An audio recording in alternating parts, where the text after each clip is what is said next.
અત્યારે તમામ સંપ્રદાયના અંદર જાઓ, તમામ સંપ્રદાયના અંદર નામ સિવાય કોઈ બતાવવામાં આવ્યું નથી.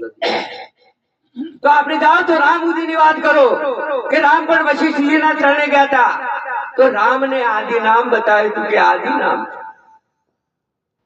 ભગવાન શ્રી કૃષ્ણ દુર્વાસાના ચરણે ગયા હતા, તો એમને પણ નામ બતાવ્યું હતું કે અહમ બ્રહ્માસ્મિ, હું જ બ્રહ્મ છું. કે રામદેવ ઉગમસિંહના ચરણે ગયા હતા, તો રામદેવને પણ નામ બતાવવામાં આવ્યું હતું કે અલખ નામ છે, આ લખવામાં કે આવતું નથી.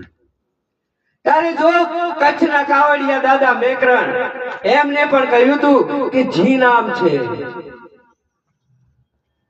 તો ગંગા સતી પાનબાઈએ એને વચન કીધું છે કે આ તો વચન છે. તો સાહેબ કબીર બોલ્યા છે કે સતનામ સાહેબ, અને સાહેબ એ વાત બતાવી છે કે કબીર કબીર ક્યાં કરો ખો જોય આપ શરીર, અને 5 હિન્દ વંશ કરો તો પોતે દાસ કબીર. તો નિરોધ મહારાજ પણ અહીંયા આગળ બોલ્યા છે, અરે કે રૂપ ગુણ નામ ચોથું પદ અવિનાશ, ચોથા પદનો જે ભેદ જાણે તે છે હરિનો દાસ. કે છે કે આ ચોથા પદનો જે ભેદ જાણે એ છે હરિનો દાસ. કારણ કે 3 વસ્તુ જ્યારે બાદ થાય, તન મન ને ધન, આ જ્યારે બાદ થાય એના બાદ આ ચોથું પદ ઓળખાય. અને જે ચોથું પદ ઓળખાય છે એનું બાપ કોઈ નામ નથી, અરે અનામ છે, અને તમે પણ અનામી છો.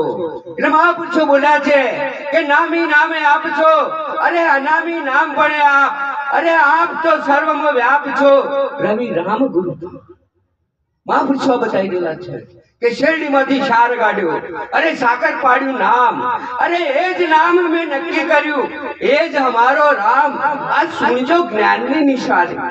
અરે નીરજ મહારાજ પણ અહીં આગળ બોલ્યા છે કે હમે યોગી લખનાદી, અરે પાર બ્રહ્મ છે પારા, આ નામ રૂપ ગુણ નહીં અમારા, અને કબૂ ના ધરું ને અવતારા.